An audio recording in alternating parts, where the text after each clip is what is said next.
ओम अज्ञानतिमिरान्धस्य ज्ञानाञ्जनशलाकय चक्षुरुन्मीलितं येन तस्मै श्रीगुरवे नमः। श्रीचैतन्यमनोभीष्टं स्थापितं येन भूतले स्वयं रूपः कदा मह्यं ददाति स्वपदान्तिकं।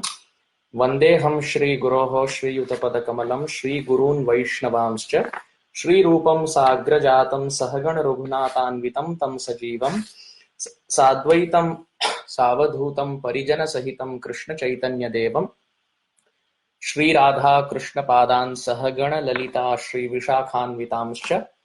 हे कृष्ण करुणा सिंधो दीनबंधो जगत्पते गोपेश गोपिका कांत राधा कांत नमोस्तुते। तप्त कांचन गौरांगी राधे वृंदावनेश्वरी वृषभानुसुते देवी प्रणमामि हरिप्रिये। वाञ्छाकल्पतरुभ्यश्च कृपा सिन्धुभ्य एव च पतितानां पावनेभ्यो वैष्णवेभ्यो नमो नमः। नम ओं विष्णुपादाय कृष्णप्रेष्ठाय भूतले श्रीमते भक्तिवेदांत स्वामिन् इति नामिने। नमस्ते सरस्वते देवे गौरवाणी प्रचारिणे निर्विशेष शून्यवादी पाश्चात्यदेशतारिणे। श्रीकृष्ण चैतन्य प्रभु नित्यानंद श्री अद्वैत गदाधर श्रीवासादि गौरभक्तवृंद। हरे कृष्ण कृष्ण कृष्ण हरे हरे, हरे राम राम राम हरे हरे, हरे कृष्ण कृष्ण कृष्ण हरे हरे, हरे राम राम राम हरे हरे, हरे कृष्ण कृष्ण कृष्ण हरे हरे, हरे Ram Ram Ram Hare Hare. Hare Krishna. I welcome all the devotees for kindly joining in from different parts of the world. Thank you so much for kindly participating in today's broadcast of our ongoing discussion on the Gajendra Lila Katha. We started off with the first text of the third chapter of the 8th canto, and we happened to discuss one out of the three aspects discussed in that verse. So in today's discussion, we will complete that verse, and we will also cover the first text of Gajendra's prayers. So let us begin. We will get back to text 1. Srimad Bhagavatam, Canto 8, Chapter 3, Text 1. Shri Badarayaniruvacha evam vyavasito buddhya samadhaya manoridhi jajapa paramam japyam pragjanmanyanusikshitam. Translation. Sri Shukdev Goswami continued, thereafter the king of the elephants, Gajendra, fixed his mind in his heart with perfect intelligence and chanted a mantra which he had learnt in his previous birth as Indradyumna, and which he remembered by the grace of Krishna. So in yesterday's discussion, we made this point that three aspects are discussed in this verse. The first aspect is evam vyavasito buddhya. So the word vyavasita means one-pointed. This is very, very important. Vyavasayatmika buddhi ekeha kuru nandana bahu shakhayanantascha buddhayo avyavasayina. So Krishna in the Bhagavad Gita says when intelligence is sharp, when buddhi is vyavasayatmika, when it is vyavasita, it is one-pointed, then one comes to the conclusion that ekeha kuru nandana, that it is only God and no one else. There is no shade, there's no shared accommodation in the heart. It is only Krishna. This is determination. This is sharp intelligence. Therefore, evam vyavasito buddhya, with this sharp, one-pointed, determined intelligence, samadhaya, Gajendra attained samadhi. So, for example, if someone gets into a shopping mall and he wants to buy, let's say, he wants to buy some bread and he wants to buy some cheese, but he goes into the shopping mall and now starts going from aisle to aisle and picks up whatever he likes and puts it in the shopping cart, and he comes out with a very big bill, then that is not very correct. Maybe he or she will discuss with the spouse and said, oh, we made a mistake this time. Next time we should make a list of what are the things I want and go to the shopping mall and get only that. So many homes we see this. They go with a list that I want this, I want this, I want this. and then that's the first priority. You go from aisle to aisle and pick that.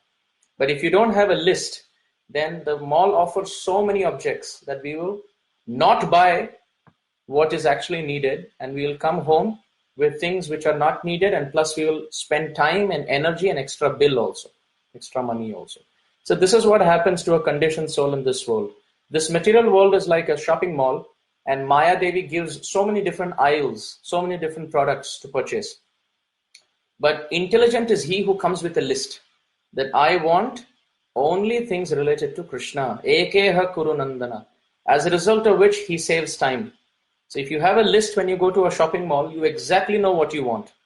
So you ignore things which you don't need, and you go straight to the aisle that you want to purchase. So this is what is called as Anukulyasya Sankalpa Pratikulyasya Varjanam. Giving up objects of the shopping mall that is not needed, and going to that aisle which is needed. And there also, very particular, you check for the price. You check for the price, which means you want devotee association. But there also you check who is like-minded, sajatiya. You compare the price. You see, in this association, I get more nourished than this association. So naturally, I make friendship with those devotees who are more like-minded, and in whose association our Krishna consciousness gets boosted positively. So this is called one-pointed intelligence. Samadhaya mano ridi. So this we discussed yesterday, how Gajendra sincerely made this decision that apart from Krishna, apart from Sri Vishnu, apart from Bhagavan, I have no one. All of my family are only giving lip service. They are giving their presence as audience, but ultimately I have to play my game. They have come to watch me play a certain sport. They are not here to play with me. They are coming here as audience. So I have to play the sport of the game of surrender. So therefore, our sincerity gets tested at the times of difficulty. So this was the first one. Now the second point was Jajapa Paramam Japyam. Gajendra practiced and perfected his chanting. Jajapa means in the past he chanted. This is the past tense, Jajapa. Japa is the activity and Jajapa is past tense. Paramam Japyam. So Japya means that which is worth chanting. Paramam Japyam. So he had practiced in his previous life as King Indradyumna chanting a certain mantra, and Prag Janmani in his previous life, Anushikshitam, he had practiced this. What he practiced in the past, that he could remember, and he chanted that. So this is so interesting that when a human being is properly trained, then at the time of difficulty, what he has trained himself in is what comes out. So especially in engineering colleges and in the lower grades of education, we see this. When I was growing up, I happened to witness all this. When you play a lot of sports with your friends, or you grow up in your school and you interact a lot, sometimes if someone from the back, they come and pinch a friend, or the other friend doesn't know, but this person from behind, he comes and tries to scare him by doing boo or something like that. So immediately, what is inside is what comes out through the tongue. And mostly these are swear words. The friends, they utter swear words. So at that time, it is a good point of introspection that when this person is suddenly startled, suddenly he is woken up from his inertia, so to speak, that what is in is what comes out. We see this even among fruits. So when you squeeze a mango, mango juice comes out. When you squeeze orange, orange juice comes out. It never happens that you squeeze a mango and orange juice comes out, or you squeeze an orange and a mango juice comes out. So what is in is what is out when there is a sudden pressing situation. So on the other hand, you see there are people of the older generation, like my mother's generation or my grandmother's generation. Even when they sneeze, they call out to their mother or their father. It's in the local language. Even in Marathi, that I have seen many of my, not my friends used to be, they used to have swear words on your tongue when I was growing up. But however, their parents and their grandparents, even in colloquial usage, Terms like Aiga, I means mother, or Bapre, Bap means father. These terms come out because called to one's mother or father, just spontaneously. So what is in is what comes out when we are squeezed. When life squeezes us, what has been our practice is what is uttered. So here Gajendra has practiced in his previous life. So this also teaches us that if not trained, even if one is a human, one will not be chanting the names of Krishna. And on the other hand, if there is training, even elephants like Gajendra can chant the holy name. Even elephants can chant the holy name. Another very good example of an elephant was the great elephant Keshavan from Guruvayur in Kerala, in South India. So there used to be a very great elephant called Keshavan, and he was a very, very glorious elephant. So in Guruvayur, they have a very wonderful procession where elephants carry the Supreme Lord on its back. So the Archa Vigraha of Sri Krishna's form comes out, and the elephant carries on the back, of course, with a mahut, and it's a very big, beautiful procession. So in Guruvayur, there are many elephants, but the king among them was an elephant called Keshavan. And year after year after year, for all his life, Keshavan carried the Supreme Lord on his back every single day. He would carry the Supreme Lord. And in fact, every year there used to be a running race between the elephants to see who is going to win the running race this year, so that he will qualify to carry the Supreme Lord on the back, and he'll be the order carrier for the Supreme Lord. And every year this elephant Keshavan would win the running race and be the only carrier of the Supreme Lord. There used to be no one else. In fact, one year when Keshavan was a little sick, they didn't want him to participate, so they kept him to the side. And other elephants were allowed because Keshavan was getting older and sick. So they had kept him tied so that he doesn't participate and he can rest. But when Keshavan got to know that this is the festival, he even broke iron chains to run, and he won the race because he wanted Krishna to sit on his back and no one else. I am not saying some fictitious story from the storybooks, but I'm saying a real life story. The life of an elephant who was so devoted to Sri Hari. He was so virtuous. He was so virtuous that he would never eat anything on Ekadashi. He would somehow come to know that this is Ekadashi. And on the day of Ekadashi, he would not take anything. And even on other days, when you offer him food, he would not take. So then the Mahut would get to know that it's not offered to Krishna. So he would go and offer it to Krishna and get it, and then Keshavan would eat. The elephant would eat. So he was very, very virtuous like that. Very virtuous. And so many stories are there. In fact, there are books written in Malayalam. There are songs written in Malayalam about his glories, movies made on his life. It is just magical to see glorious lives in the glorious examples, even in the life of elephants. Finally, on the day of Vaikuntha Ekadashi, Keshavan was so old and he was so weak that he came in front of Krishna, the main door to the temple, and he stood there looking at Krishna. And it was the day of Vaikuntha Ekadashi. And he looked, and then he offered his obeisances. And in that position, he left his body.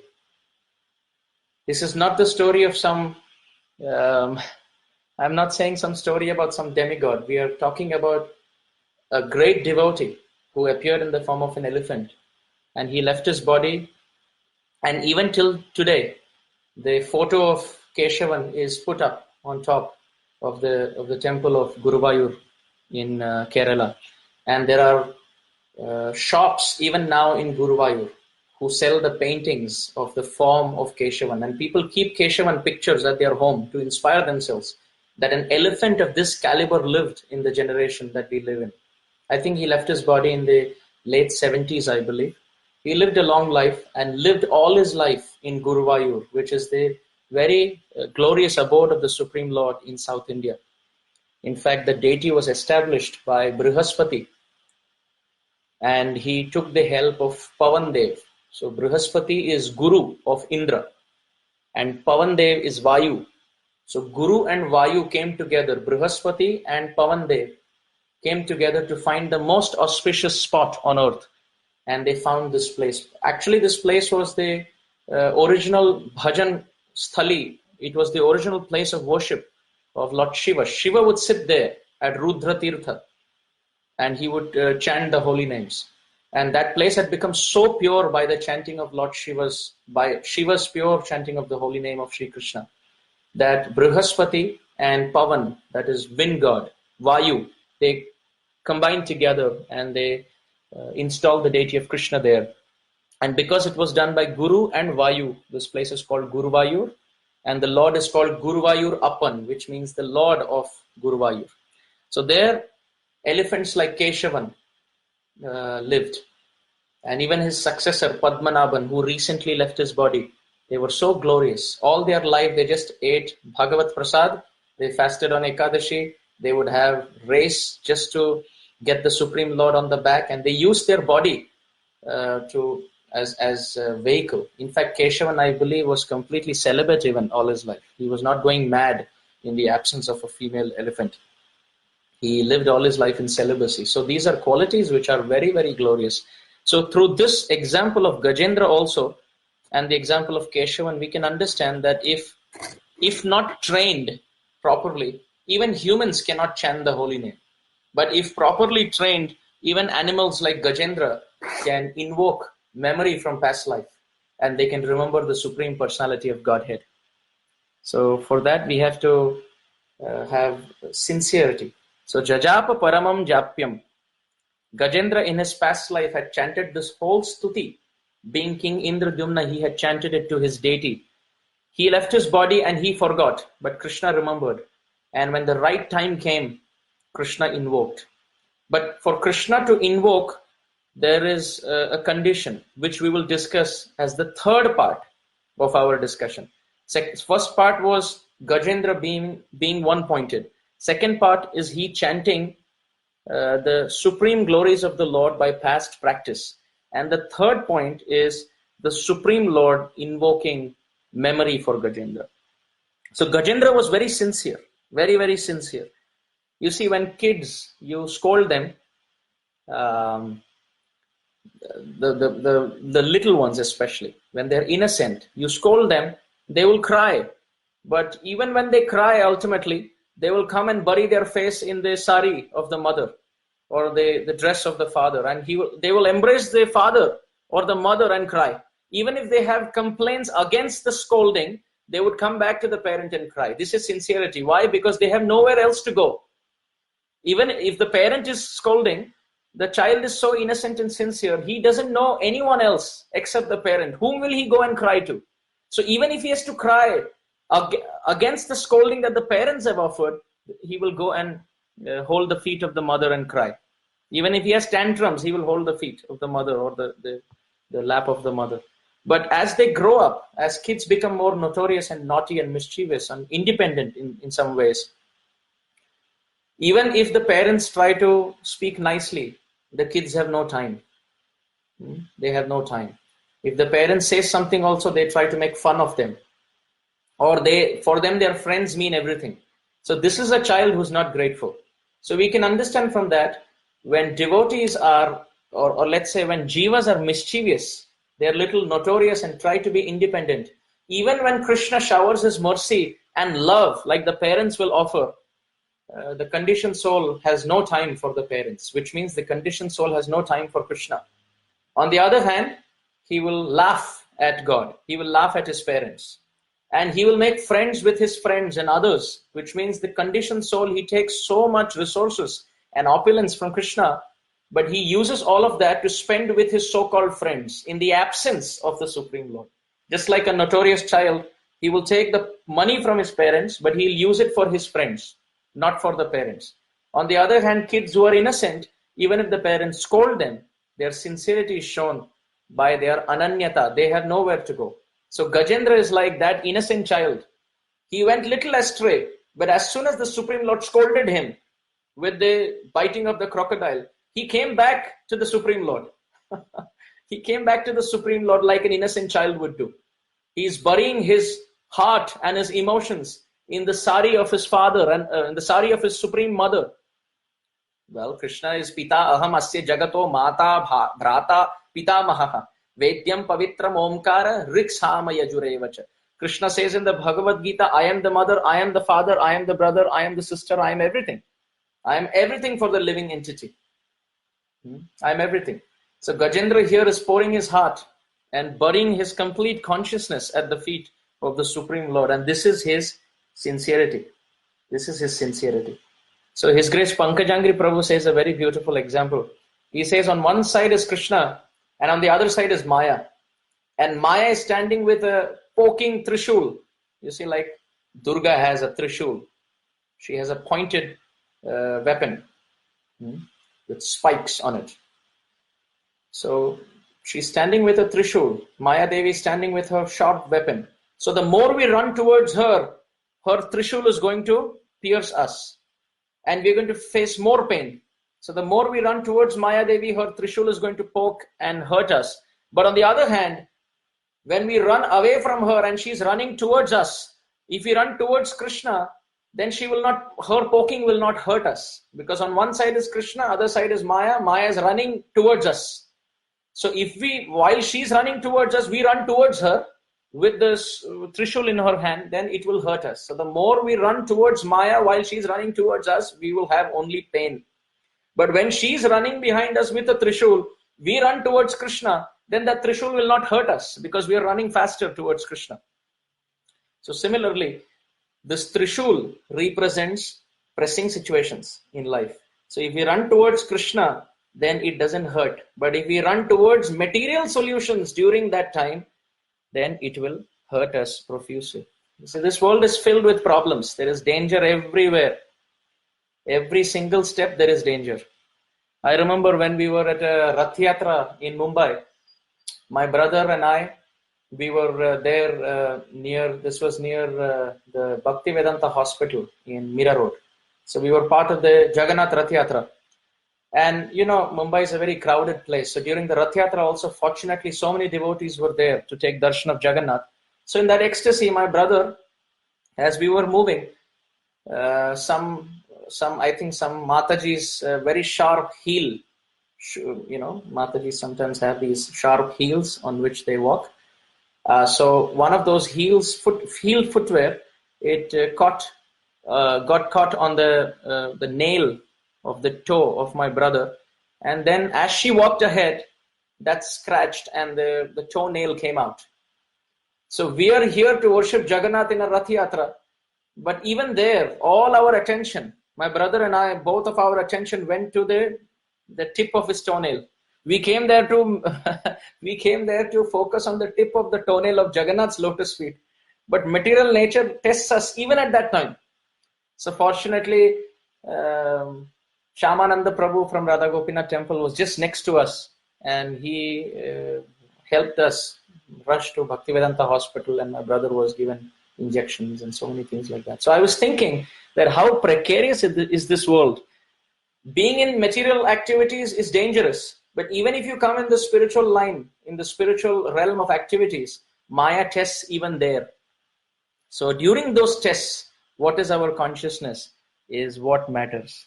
When Ambarish Maharaj was tested with the appearance of the demon, he just stood folded palms. He didn't react. He just stood there with folded palms, because during that pressing situation, he remembered the Supreme Lord by the depth of his sincerity. On the other hand, Durvasa Muni, when he encountered the Sudarshan Chakra, he ran all over the place, including all the caves of all the mountains. He forgot the Supreme Lord. Ambarish remembered the Supreme Lord even in the presence of the demon. But Durvasa Muni forgot the Supreme Lord. So the demon didn't belong to the Supreme Lord. The demon was a tantric he appeared in a tantric manner from the hair of Durvasa Muni. Still Ambarish Maharaj could see Krishna in that situation. On the other hand, the Sudarshan Chakra came from the hand of the Supreme Lord. Still Durvasa Muni couldn't see. So this teaches us, Prag Janmani Anushikshitam. Our training, when there is no storm, is when we practice. Before the storm, we must keep calm and chant the name of Ram. This is our practice. So Jajapa Paramam Japyam. Gajendra practiced in his past life, and therefore he could use it to his best advantage. So here Prabhupada, very beautifully in the purport, he says, Paramam Japyam. Therefore the devotee should chant the Hare Krishna Mahamantra. Prabhupada mentions the Brahma Samhita also and the Narasimha prayer also. These three things Prabhupada mentions. So devotees who are sincerely studying the Srimad Bhagavatam at this juncture, we should introspect and at least put it in our practice that daily there must be some chanting of Vedic mantras. We should chant some, apart from Hare Krishna Mahamantra, we should chant some mantras every day, because this offering of stuti is one of the 9 limbs of bhakti. So Shravanam is hearing, Kirtanam is chanting and singing the glories, Smaranam is remembrance, Pada Sevanam is worshipping the lotus feet of the Lord, or worshipping the Lord through our feet in the form of pradakshina, parikrama, etc. Walking in the dham, circumambulating Tulsi, circumambulating the deity, circumambulating Govardhan, etc.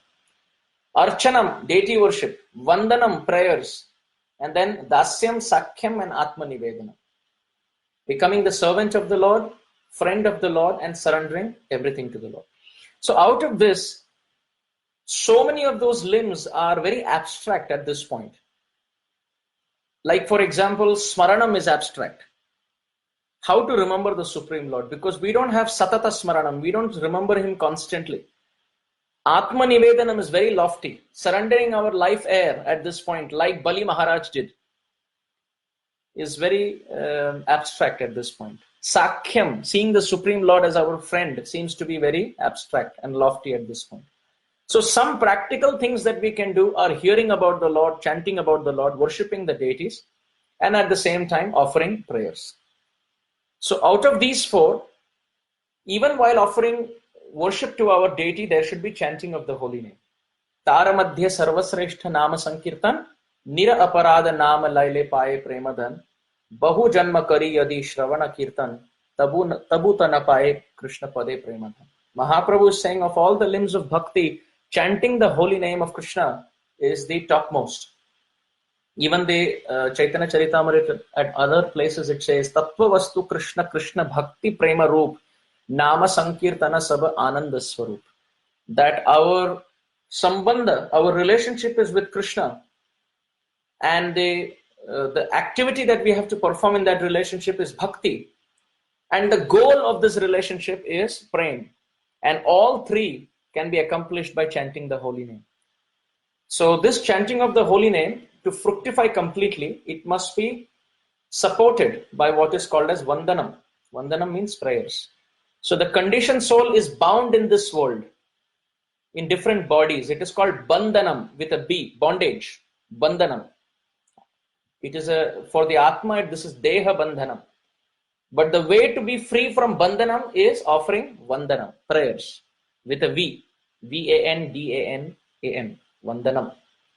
So therefore, Prabhupada is offering 3 examples here. One is, of course, the Hare Krishna Mahamantra. Second is Brahma Samhita. Third is Narasimha Stuti.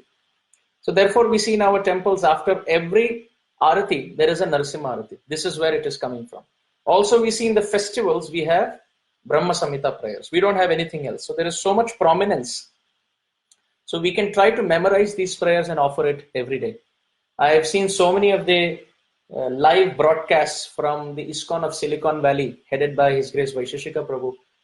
They start the certain program by chanting the Brahma Samhita prayer. So this is such a positive way and such Vedic chanting. We get used to hearing it and purifying our heart. Apart from this, there are many nice ashtakams that are found in our Gaudiya literature. Like for example, we have the Guruvashtakam to start our day with, Vishwanath Chakravarti Thakur's Guruvashtakam. Then we have Chaitanya Mahaprabhu's Shikshashtakam. Then we have Srinivas Acharya's Shat Goswami Ashtakam. Similarly, there are many other Ashtakams, like the Jagannath Ashtakam. We have for Chaitanya Mahaprabhu, we have 3 Ashtakams, Chaitanya Ashtakam, Prathama, Dvitiya and Tritiya, written by Rupa Goswami in his Stavamala. Similarly, we have a Chaitanya Ashtakam written by Raghunath Das Goswami in his Stavavali. Vishwanath Chakravarti Thakur has written a Govardhan Ashtakam. He has also written a Vrinda Devi Ashtakam for Tulsi Devi. He has also written a Vrindavan Ashtakam, offering obeisances to Vrindavan Dham. So in this way, there are many, many prayers. Rupa Goswami has written Lalita Ashtakam for Lalita Devi, and Rupa Goswami has written Nanda Nanda Ashtakam for Krishna. Lord Shiva has sung the Radha Kripa Kataksha Stotram for Radharani. Krishnadas Kaviraj Goswami in Govinda Lilamrita has sung the very famous Radhika Ashtakam. It is very, very famous. Kumkumakta Kanchanabja Garvahari Gaurabha. His Holiness Bhakticharu Maharaj has made it famous, apart from the Gopi Geet, which also Maharaj has sung very beautifully. So in this way, there are many, many songs, many ashtakams that we can put to practice, that we will chant every day. Also, there are prayers from the Bhagavatam that we can chant. Either we can chant a set or we can chant a few prayers from all the stotras. Like for example, we see in Canto 1 of Srimad Bhagavatam, Chapter 8, we have the very famous Kunti Stuti. Because it is so famous, Prabhupada actually even published a book separately, which is a portion of the first canto. Then the next chapter, chapter 9, we see the famous prayers of Bhishma Dev. So in this way, starting from the first canto, going systematically upward, and we see in the 10th canto also, second chapter is the demigods offer prayers to the womb of Devaki. And going ahead, we see in the 10th chapter, we see Manigriva and Nalakuvera offering their prayers after their deliverance from the three forms. Then we see in chapter 14, Brahma is offering his prayers after the Brahma Vimohan Leela, where he got bewildered and he stole Krishna's calves. Going ahead, then we see the prayers of the Nagapatnis, the wives of Kaliya. They offer about 20-21 prayers after their husband has been subdued, and Krishna has shown a very beautiful dance pastime. Also, we see the very 5 famous Geets of the 10th canto.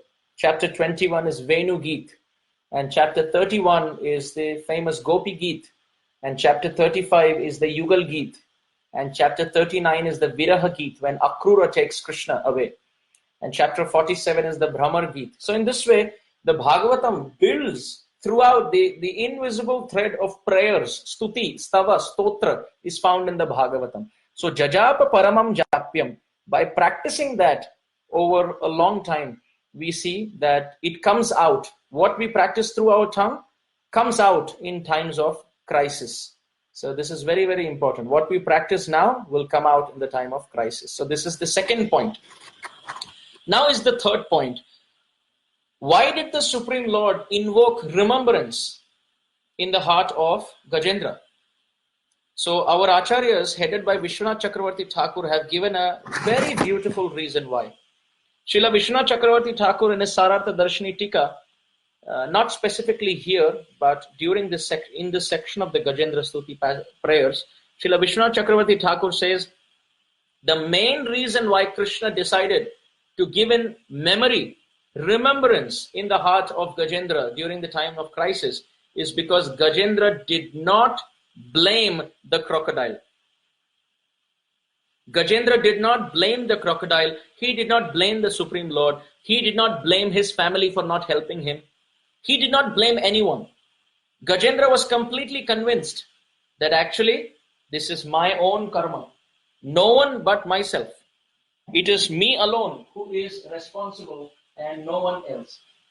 Srila Vishwanath Chakravarti Thakur says that when a living entity accepts situation as his own karma, that's when the Supreme Lord offers help. If one decides to blame others, blame the circumstance, blame the Supreme Lord, blame the instruments of his karma in the form of people around, Chakravarti Pad says that's when Krishna clouds the intellect of the living being because he's not sincere. But on the other hand, if the living being understands, or in his heart he says, this is actually my own past karma. No one else is responsible. This is me alone. Tattenu kampam susamikshamano bhunjana evatma kritam vipakam rit vak vapu bhir vidadan namaste jivet yo mukti pade sadaya bhak. Brahma says this in Canto 10, Chapter 14, Text 8, Srimad Bhagavatam. Very famous verse. And it's oftentimes quoted again and again in the purports of Srila Prabhupada and even in so many classes that we hear in ISKCON. because it's a very, very important point that when problems come, we have to tell ourselves, when I'm taking a bottle of water, and if it's a very heavy, strong bottle, and if I take that bottle and I hit myself on the head, and if I spend all my time blaming the bottle, then people around will think that I am a fool, I'm mad, because it's me it's my hand which is holding the bottle, and the bottle is hitting the head. So it's not the bottle hitting the head, it's my hand which is causing the bottle to hit the head. So even in life, people around us, the circumstances are all like very thick, hard bottles, and they hit us because of our unseen hand behind the situation, which is our past karma.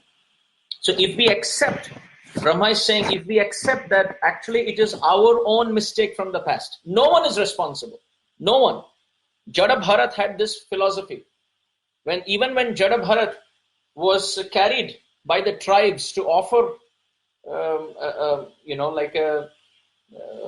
like an offering to goddess Durga, because they would offer different kinds of animals, slaughtered animals for sacrifice. And this time they were thinking of offering a man offering. They were cannibals, so they wanted to offer a man. And Jada Bharat did not even at that time revolt. He did not retaliate, because he was thinking, it is Krishna who is inspiring them to take me, and I belong to Krishna. What to speak of my body? I, as the soul, I myself belong to Krishna. So protecting the soul in this body, or taking the soul out of this body, that is his headache, not mine. You see how advanced that consciousness is. Of course, we are not at that consciousness. We are not at that consciousness. When I used to be young and we used to play cricket, the most common complaint used to be breaking the glass. We would, like those boys who used to bowl, they would tell the batsmen that just be careful. There are a lot of cars around. So if you hit the ball very hard, you may probably crack somebody's windscreen, or you may crack somebody's side mirror, or even better, you may hit the ball high and the ball may get into somebody's house and break their glass. So sometimes it does happen. A man will buy a new car, and he will suddenly hear glass breaking, car glass cracking because of cricket, and all the kids are running because they're afraid. And the owner of the car comes down thinking that it's his car, and he comes there, and then he's so happy to see that it's his neighbor's car. So so he's pretty fine with it. So when we are so closely attached to things like our car, then that is called as ahankar. That is called as material attachment. When we think this is our adhikar, that is actually called ahankar. This is false ego. So that's how attached we are, even to things related to the body. But personalities like Jada Bharat, they are not even attached to their own body. They are completely convinced that the body belongs to Krishna, and we as the soul belong to Krishna, and Krishna can decide where to keep the soul, in the body or out the body. That is his transcendental headache. So Jada Bharat, even when he was tied and taken, he did not retaliate. And Mother Durga had to come out of the deity to protect Jada Bharat. So we spend so much time criticizing people who are around, and we said it is because of him that this happened, because of her that it happened. But ritvak vapu bhir vidadan namaste. If through the mind we can understand that this is my own good or bad past activity, and through the words we can offer prayers to Krishna, and through actions we can offer obeisances. If someone does that, then Krishna blesses them with sane intelligence as to what to do next. If one is busy blaming the instruments of karma, then the consciousness gets even more clouded. So Chakravarti Pad says that Gajendra did not blame, and this was the secret of his success. In fact, in the Bhagavatam, the qualities of the devotee of the Lord are described. Tiraskrita vipralabdha shapta kshipta hata api nasya tat pratikurvanti tad bhakta prabhavopihi. So tiraskrita means tiraskar karma, to criticize.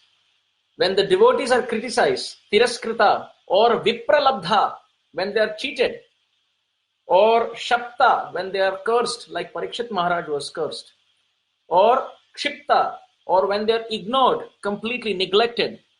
Hata api, even when they are on the verge of being killed, like Jada Bharat, nasya tat pratikuruvanti. They don't retaliate because they see Krishna's hand. Tad bhaktaha prabhavopihi. Those devotees are very powerful carriers of Krishna's mercy. So here Gajendra is in that mood. He is not accepting anyone as the source of his suffering except himself. He is not blaming the crocodile, nor his family, nor the water, and nor, oh, it was a bad day, or ill luck, or God, why are you doing this? What wrong have I done? None of this. None of this. So Bhagavatam also describes in the 11th canto that manam param karanam amananti samsara chakram parivartayekya. It is not one's karma, or it is not one's planetary position, or it is not, I mean, these are all external reasons, but the sole reason why there is suffering is because of our past karma. So people in this world also may give us biting, pinching words, which are like the chewing of the crocodile. But if, like Gajendra, we understand that I am responsible, then Krishna actually helps. Also, we see in the first canto of Bhagavatam, when the bull, Dharma, is being hit very badly by Kali Maharaj. So Parikshit Maharaj comes and asks the bull, who is hitting you? Who is beating you? And although Kali Maharaj is standing right there, the bull says, I don't know whom to blame because it's my own karma. The reason why he's coming and hitting me, it's my own karma. So no one is responsible. Parikshit Maharaj at that time, he says, Dharmam bravishi dharmajna dharmosi vrikarupadrik yadadharma kritasthanam suchakashyapi tadbhavet. He says, you are certainly the personification of dharma. You are certainly the personification of dharma, because now when you're having pain, you are following dharmic principle and you're seeing yourself as the person responsible. So Krishna is directing everyone according to the karma, and no one else except our own karma is responsible. So in this way, because Gajendra was very sincere, the Supreme Lord invoked memory, is what Vishwanath Chakravarti Thakur says. So if we can remember this principle, then we will also get help from the Supreme Lord's side, and our advancement is guaranteed. When you walk up the stairs, we get tired and we don't reach fast also. But on the other hand, you get into a lift, we go very quickly, we don't get tired. In fact, some of the lifts, I was in one place which they claim to be the fastest lift in the world. And we went in, and in 3 seconds, I reached the 72nd floor. And we did not even feel a shake inside. So at that time, we were devotees, we were thinking that spiritual life is like this. That when you get into the elevator of offenseless spiritual life, we may not, so just like you get into the elevator, you may not think you're moving upward. But only when you come, you realize, oh, this is the 72nd floor. How wonderful is this lift that did not even make you feel that you're moving upward. So similarly, bhakti is like that lift, provided we are offenseless and we take care of all the principles properly. So we get into the lift of bhakti with sincerity, understanding that we are responsible and no one else, and we are very sincere, like Gajendra. Then we enter that lift of bhakti, and it is taking us so fast. But while making advancement, we don't realize we're making advancement. We think, oh, I'm still there. But suddenly the door of the bhakti door opens, and we are in the spiritual world. That is when we can glorify the process of bhakti. Oh, how quickly it got me up to Goloka Vrindavan. And while taking me up, I did not even realize that I was making advancement. So in this mood, Gajendra starts his prayers. So let's move to text 2. Shri Gajendra Uvacha Om Namo Bhagavate Tasmai Yata Etacchidatmakam Purushayadi Bijaya Pareshaya Vidhimahi. Translation by Prabhupada. The king of elephants, Gajendra, said, I offer my respectful obeisances unto the Supreme Person Vasudeva. Om Namo Bhagavate Vasudevaya. Because of him, this material body acts due to the presence of spirit, and he is therefore the root cause of everyone. He is worshipable for such exalted persons as Brahma and Shiva, and he has entered the heart of every living being. Let me meditate upon him. So it's a very, very beautiful verse to start with. So the first word in this Gajendra Stuti, first prayer is Om. Om. So just like a tree starts off with a seed, it looks like a small seed. What can this seed do? But when you cultivate that seed properly, it can grow onto a tree one day with lots of fruits, which all bear seeds. So similarly, this Om chanting is like a seed, small seed. Externally speaking, somebody may think, what is this Om chanting going to do? But if it is properly cultivated in the right mood, under the right superiors, with the right practice, then it can give the tree of Vedic knowledge with the fruits of devotion ultimately. So we see the Gayatri Mantra, it begins with Om. The Vedas start with Om. Even the Upanishads start with Om. The Vedanta texts start with Om. Even Srimad Bhagavatam starts with Om. And in the Bhagavad Gita, Krishna says, Pranavaha Sarva Vedeshu. That among all the sound vibration, I am Pranava, which means Om. Also Krishna says, Vedyam Pavitram Omkara. That of all the sounds, I am the most all-purifying Omkar. So oftentimes people think that this Om is some impersonal call. But actually this Om is invoking a personality. Gajendra immediately, which Om? He says, Bhagavate. Bhagavan. I am calling out to Bhagavan, not some impersonal Brahmajyoti. This Om calls out to a certain person. So that is Krishna. So in the Gopal Tapani Upanishad, the identity of the Om has been described. Chatush Shabdho Bhavet Eko Omkara Samudaritaha Tamas Devo Paro Rajas Iti Soham Iti Vyayat. It means that this Omkar actually invokes the Vasudeva Sankarshana Aniruddha Pradyumna. You see, there are 4 syllables to the Omkar. When you write the syllable Om, when you write it in English also, they write it as A-U-M and then there is a dot on top of M. So these are 4 syllables. And when you write it in Sanskrit also, you see the 4 syllables are there for Omkar. So there is a U, and then there is a mark on the top above the line. So there is Om like that. So the Omkar is described in the Gopal Tapani Upanishad that these 4 the dot along with these 3 syllables, they actually represent the Vasudeva Sankarshana Aniruddha Pradyumna, the Chaturvyuha expansion. And by chanting this, one will very quickly realize that we are the servants of Krishna. Similarly, the Gopal Tapani Upanishad gives other perspectives also. It says, Rohini Tanayo Ramo Akara Akshara Sambhava Tejasatmaka Pradyumno Ukarakshara Sambhava Prajnatmako Aniruddho Vai Makarakshara Sambhava Ardha Matratmako Krishno Yasmin Vishwam Pratishthitam. The Gopal Tapani Upanishad is saying in text 42 that represents Balaram and Aum. So represents Balaram, U represents so Balaram as the substratum for the whole creation, and U represents Pradyumna. This is the expansion for the Chaturvyuha. We say Vasudeva, Sankarshana, Aniruddha and Pradyumna. So is Balaram or Sankarshana, which represents the whole substratum of this creation. U represents Pradyumna, who is the super soul of the universe. And the Makara represents the super soul of all living beings. And similarly, the dot, Ardhamatra, represents Krishna, who is above everything. Like that. So there are many such perspectives. But our Jiva Goswami has made it very simple for us. For Gaudiya Vaishnavas, Jiva Goswami has made a very simple meaning to the Omkara. He says it is made out of 3 syllables. Just like in English also, you write it as A, U and M. So Jiva Goswami has brought it down to 3 from 4. He says so A, U and M. He says A or represents Krishna.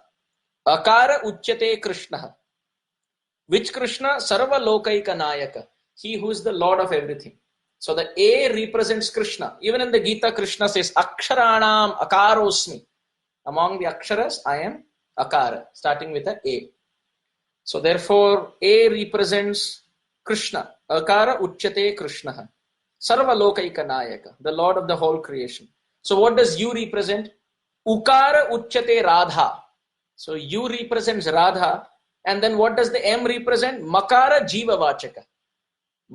M represents all the jivas. So A represents Krishna, U represents Radha, and M represents all the jivas coming from them. So in this way, Om is A-U-M. So Radha, Krishna, and all the jivas in the creation are included in that. So then someone may ask this question. So if Om is so important, then why do we have to chant Hare Krishna? So that is answered in the Chaitanya Charitamrita, Adi Lila chapter 7, text 73. Krishna mantra haite have samsara mochana, Krishna nama haite pave Krishna racharana. So by chanting Om, which is Krishna mantra, one may get liberated, samsara mochana.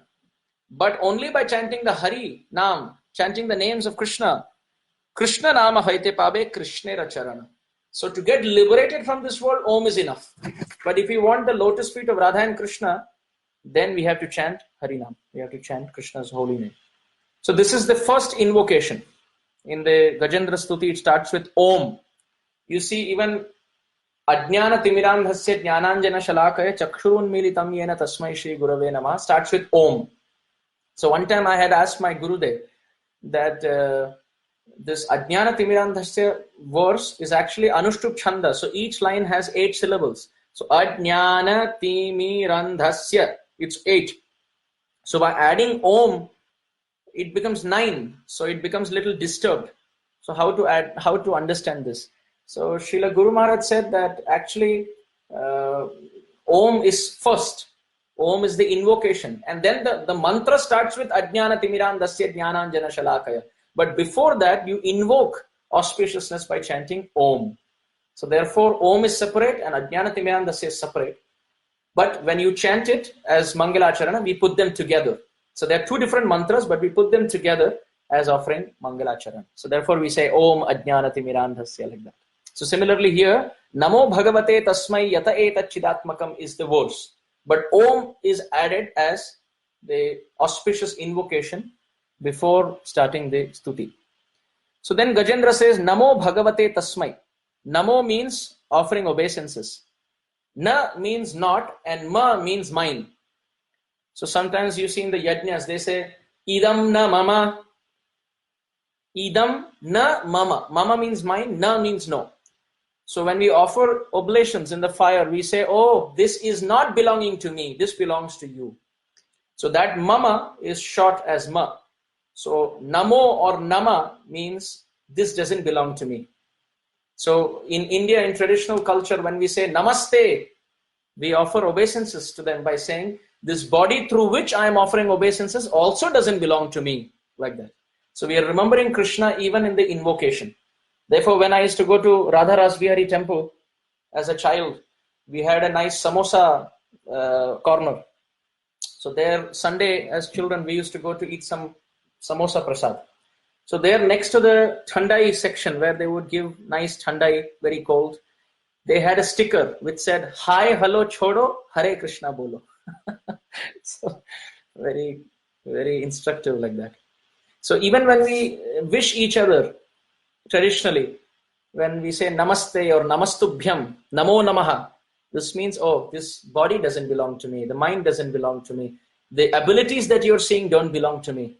If Krishna gives a paralytic stroke, finished. If Paramatma doesn't let me, I cannot even lift a glass of Charanamrit. So now Paramatma is agreeing very kindly, so we lift. And then we get proud that I am lifting. So Namo means this is not mine. It also means obeisances.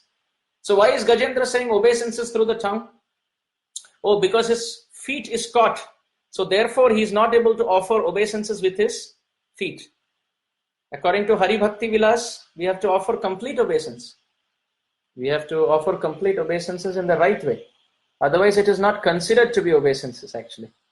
Dorbhyam padbhyam cha janubhyam urasa shirasa drisha manasa vachasa cheti pranamo ashtanga iritaha. The Hari Bhakti Vilas in the 8th Vilas, text 360, it says that for something to be called as obeisance, it should bow down to earth with 8 parts. What are they? both arms, both feet, both knees, chest, head, eyes, feeling of the heart, and words. Only when these 8 are there, it is considered to be Ashtanga Pranam or Sashtanga Pranam. Many times we see that in emails or in messages, we say Dandavat Pranam.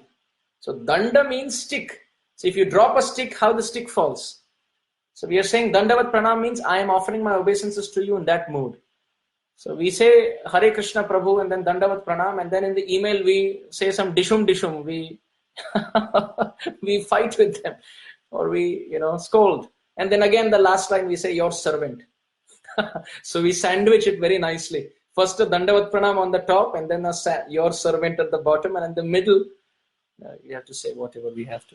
But according to Hari Bhakti Vilas, one has to offer with arms, feet, knees, chest, head, eyes, heart, which means feelings, and words. Very important. If heart is not there, then it is gymnastics. But heart is there, then it is obeisances. However, if the heart is there properly, and if the person is caught in a wrong situation where he is not able to offer complete obeisances, then even by saying with words, the Supreme Lord accepts. Like for example, here in Gajendra, his feet is caught, so he cannot offer complete obeisances to the Supreme Lord while offering prayer. So he is offering through the lips. We find even in the example of Bhishma Dev. Bhishma Dev was on the bed of arrows, and such respectable personalities came to see him. So Bhishma Dev could not offer obeisances through body, but very nicely through words, he comforted them and he offered obeisances from the arrow bed. So that was counted. So similarly here we see Namo Bhagavate Tasmai. He is offering obeisances. And it's important why obeisances is mentioned here, because whenever we are confused, whenever we are in a pressing situation, whenever we are in a bewildering situation, when we offer obeisances, we are freed from that situation. And Prabhupada mentions this in the purport to Canto 10, Chapter 8, in the section where Mother Yashoda gets bewildered looking at the universes in Krishna's mouth. And she thinks, who is this? I was thinking my child has eaten only dirt, but seems like he has eaten many universes. And in that universe, I see myself looking into his mouth. What is happening? Am I actually dreaming? No, I am not dreaming because my eyes are open. Is this a spell of the demigods? Of illusion? No, why would they do that? I am not some big rishi or yogi. I am simply a milking Braja Gopi. What envy or what jealousy or what insecurity would they have from me? So it's not even their spell. Well, is this true that he is God? That's why he's able to show the universe? No, even that's not true. Because Gargacharya said, no, you should love him like your own child. What kind of child eats dirt? What kind of child cries for mother's milk? If he's Narayana, he can sustain the whole creation. Why would he cry for bedtime stories and milk? Why would he play pranks and be so mischievous? So he is not God. But what is happening, I don't know. So at that time it is described Mother Yashoda offered obeisances. So Prabhupada writes in the purport that Mother Yashoda teaches us that whenever a devotee is in the time of difficulty or confusion and bewilderment, by offering obeisances, we are protected. So Gajendra says, Om Namo Bhagavate Tasmai. Who? Bhagavan. So the Vishnu Puran very beautifully describes the definition of Bhagavan. Parashara Muni in Vishnu Puran quoted the 6th part, chapter 5, text 47. He describes what is the definition of Bhagavan. Aishwaryasya samagrasya viryasya yashashashriya jnana vairagyayos chaiva sannam bhaga itingana. Someone who has these 6 opulences, which means wealth, strength, fame, beauty, knowledge, and renunciation. So Gajendra is calling out to the Supreme Lord. Why? Why he's saying Bhagavan? Oh, because first, wealth. Gajendra is saying true wealth is having devotion. My Lord, I forgot you throughout, but through this crocodile, very mercifully, you have made me wealthy by reminding me of devotional service. So I want to call out to the person to whom ultimate wealth belongs. Then Bhagavan also means strength. My Lord, I have used my body's strength. I have used my friend's strength, the she elephants, male elephants, kid elephants. I've tried moving in the water. I was so proud that I could swim in the water and shower, offer some entertainment to my family. But all that strength is crushed to powder by the jaws of the crocodile. Therefore, to free myself, I have to remember someone who's stronger than the crocodile at this point. That is you, my Lord. So strength is also invoked. Third is knowledge. My Lord, with all that I have learnt in my life, all that I could do was sense gratification. But my Lord, all the knowledge ultimately gets fructified when someone remembers you at the time of difficulty. So I offer my knowledge also to you. Fourth, Vairagya. My Lord, you're completely free. You create the whole creation, and then even these Trikuta mountains belong to you. You have very mercifully given them to us. And living in the Trikuta mountain, born in the Trikuta mountain, growing up in the Trikuta mountain, I was proud that it actually belongs to me. Therefore, because of this, I got caught.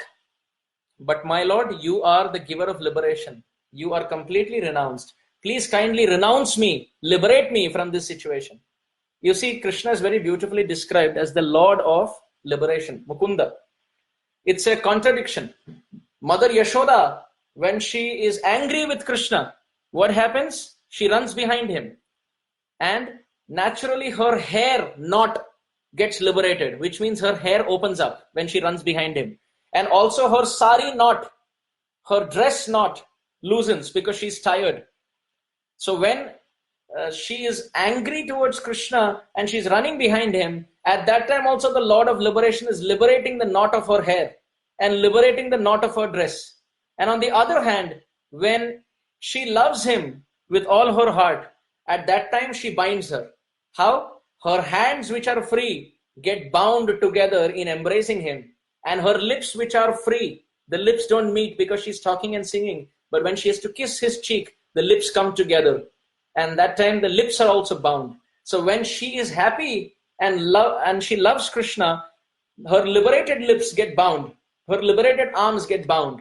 But at the same time, when she's angry and she's running behind him, her hair knot gets liberated, which means her hair opens up, and her sari or her cloth, the knot also gets opened up, so because of perspiration. So he's a very, very interesting giver of liberation.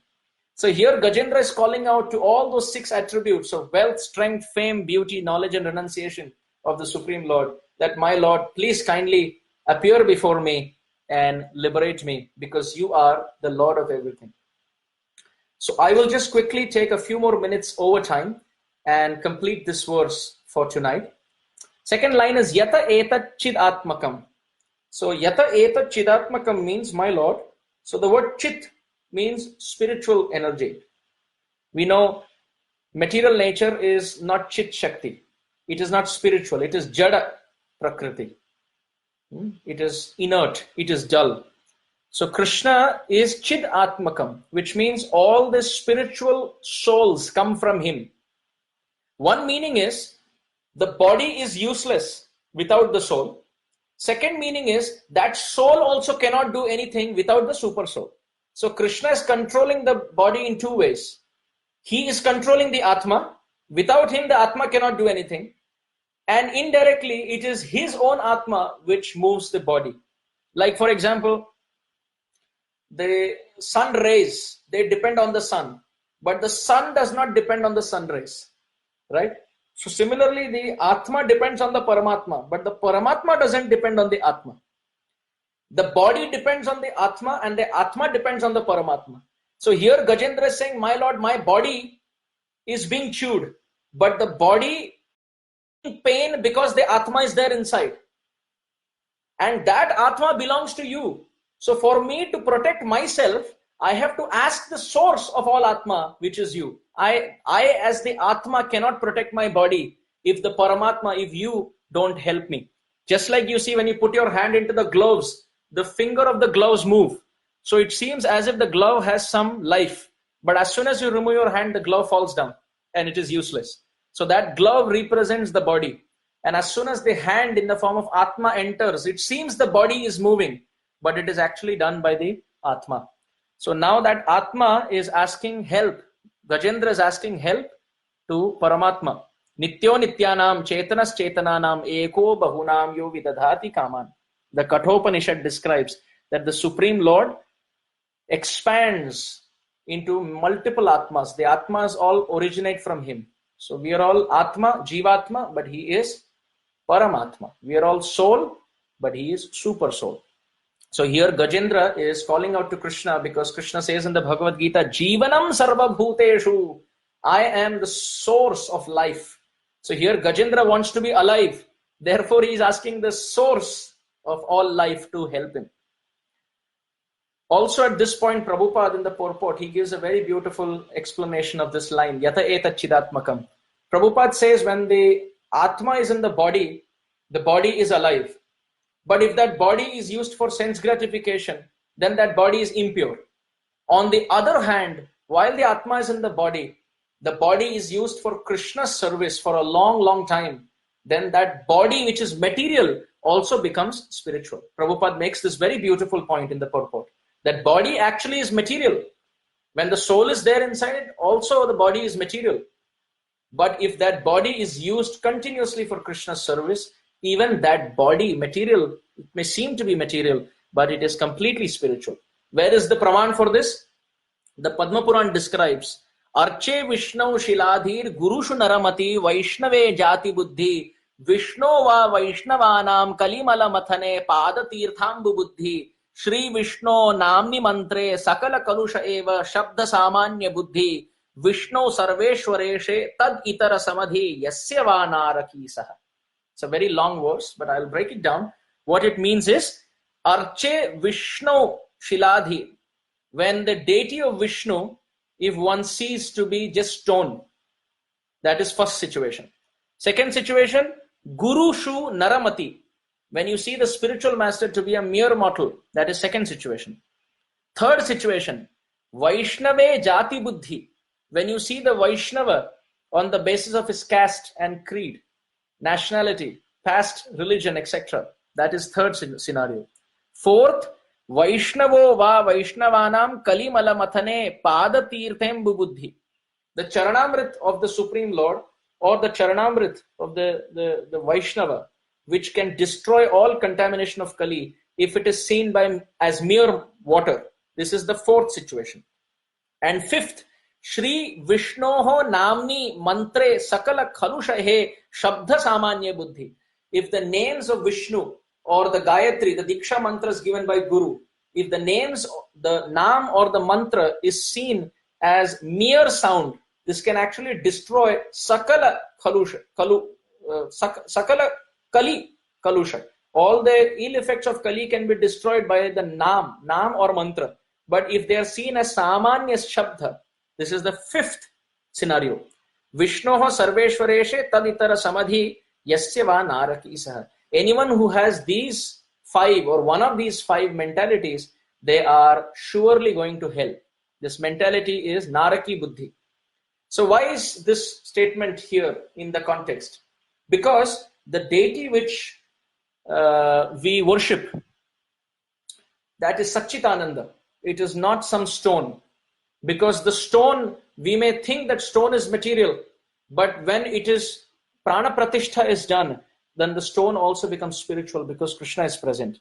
Similarly, Guru's body may look to be material because he has been serving Krishna for such a long time. His body is also completely spiritual. So to see Guru to be a mere mortal or the deity to be mere stone or the Vaishnava who has been serving Hari for quite some time, to see him on the basis of caste, which is a material consideration. Third, or to see Charanamrit to be just mere water. This is fourth. Or to see the holy name or the Diksha mantra to be just sound vibration. This is five. These five things are completely transcendental, and one should not have the buddhi, naraki buddhi, the intellect that this is completely material, because that will take us to hell. So why is Prabhupada saying this, or why are we incorporating this verse in the discussion? Because here, yata eta chidatmakam, that Gajendra is saying, my Lord, the body in which you enter as Paramatma, if that calls out to you, then even that body is considered to be spiritual. My Lord, this material body of mine is so painful when the crocodile is catching. How do I realize this truth? That those who call out to you, even in their material body, their bodies are spiritual. My Lord, please help me realize this, because I am calling out to you with all my heart when the time is pressing, which means my body must be spiritual, which means I should not feel pain on the material front. But my Lord, I am bleeding and I'm feeling so much pain. Please kindly help me reconcile this point. Even Sripad Gajendra Prabhu, when he used to be asked, how are you doing? Prabhu, how are you? Gajendra Prabhu would say, as far as the soul is concerned, I am Satchitananda.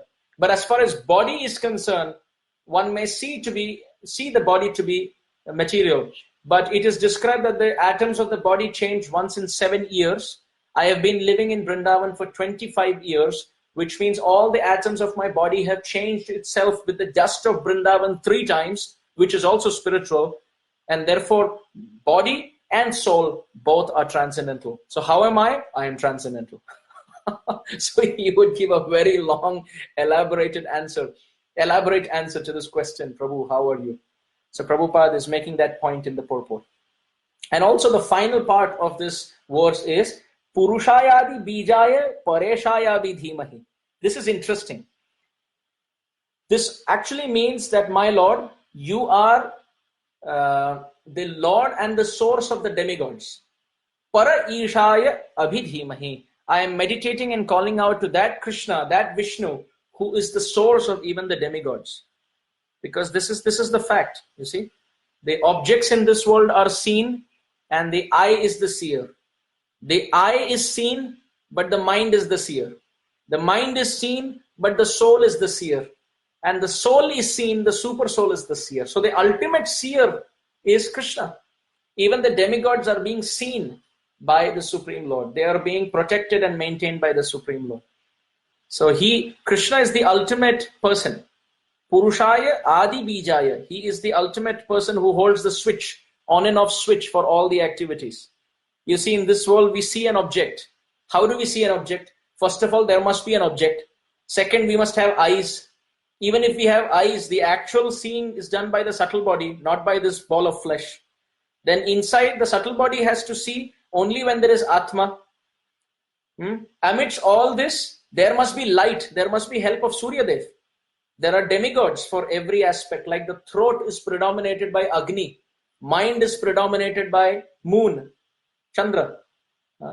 So similarly, the eyes are also predominated by Surya Dev. So first of all, there must be object. Then we must have eyes. Then we must have subtle body to see. We must have Atma.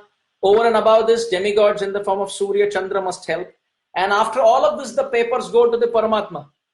If he rejects, then you cannot see. If Paramatma gives a paralytic stroke, even if you have the object, even if you have the eyes, the subtle body, the Atma, light, everything, demigod, still we cannot lift anything because Paramatma has switched it off. So he's the ultimate decider. So when Gajendra is calling out, at that time, all the demigods are coming to help. Because now they want to become famous in the pages of the Bhagavatam. That, oh, we saved Gajendra. We saved Gajendra. So at that time, Gajendra is looking through the demigods. And he's saying, no, I'm not calling the demigods. I'm calling Purusha, Purushaya, Adi Bijaya, Pareshaya, Abhidhimahi. I'm calling out to him, that Supreme Lord, who has the ultimate switch for everything. He is the Lord of even the demigods. He controls everyone, and everyone, including Brahma and Shiva, also offer obeisances to him. I am calling out to that person, ultimately, to protect me. So this is a very beautiful message that we can carry in our heart, that come what may, whatever may be the situation, whether it is the smallest prick in our life or the biggest prick in our life, whatever may be the situation, we belong eternally to the Lord of everything. We belong to the person who has the switch for every activity. So it is our birthright, it is our duty to go to our Father for everything. Sometimes you see kids go to their father for a balloon. And the balloon is very interesting. Sometimes you have the balloon in the shape of a monkey, balloon in the shape of some animal. And the balloon seller even attracts the children by making some sound, by holding the balloon, and he keeps moving the balloon with his fingers. and he makes a very interesting sound. So the kids get attracted, and they even throw tantrums. They hold the hand, the feet of the parents, and they say, "We want a balloon." But they will never go to the neighbor and say, "I want a balloon." They will always go to their parents. And what is that balloon? They will pay money and they'll bring the balloon home. And in no time, all the air out of the balloon goes off. And then even if you try to blow, it no longer becomes a monkey. So the kids start crying again. So even if it is as petty as an ice cream or as a chocolate or a balloon, the kid learns to go to his father. Doesn't go to anyone else. So similarly, we should make this point. Even if we have balloon-like material desires, which will be deflected with time, we should learn to go to Krishna. The best thing is to go selflessly. Then Krishna can give us whatever is good for us. But if not, we should, even if we have material desires, we should go to Krishna. Now, Gajendra starts off by having a material desire, to be free from dukkha. But the act of going to Krishna, asking help for that, purifies his heart. And then he starts praying for his upliftment in pure devotional service. So in this way, akama sarvakamo va moksha kama udaradi tivrena bhakti yogena yajeta purusham param. Even if we have some material desires, or if we have no material desires, or if we have desire to be free from some material situation, or if we desire eternal service, we should only go to Krishna. And then we should respect all the demigods. We should respect everyone, because our Krishna only lives in their heart as Paramatma. So in this way, someone who has true, genuine spiritual devotional substance, he cannot hurt even an ant, because everywhere he will see the presence of his own worshipable Lord. So those who are demons, they cannot see Krishna even when he appears in the form of the deity. Like for example, Narasimhadev appeared and Hiranyakashipu could not recognize. But on the other hand, those who are devotees, they can see Krishna even in a pillar like Prahlad. So devotee means in all circumstances, which are like pillars in the heart of everyone, in all circumstances, they are somehow able to see Krishna's hand. And demon means they will never see Krishna's hand. Even when they come into the temple in front of the deity, they will doubt his presence. So in this way, Gajendra starts off his prayer very beautifully with the Om, offers his obeisances with Namo, calls out to Bhagavan with 6 opulences, he who is the source of all spiritual energy, and he who is beyond all jurisdiction and all domains of the demigods, the ultimate source of all that exists. So in this way, Gajendra starts off his prayer. Tomorrow evening, we will take text 3 onwards, and we will see how far Krishna takes us. I really want to thank all the devotees for kindly joining in, and please kindly forgive me for going a little over time. Thank you for joining day after day after day, and let us continue discussing these auspicious prayers of Gajendra given by Srila Prabhupada in the pages of the Bhagavatam. Vansha kalpatarubhyascha kripa sindhubhya evacha patitanam pavanebhyo vaishnavebhyo namo namaha. So tomorrow also we join, same time, 7 to 8 p.m. Eastern Standard Time on Facebook Live. Let us all sit together and read and hear Srimad Bhagavatam to Srila Prabhupada's fullest satisfaction. Srila Prabhupada ki jai. Gaur Premanande. Hari Hari.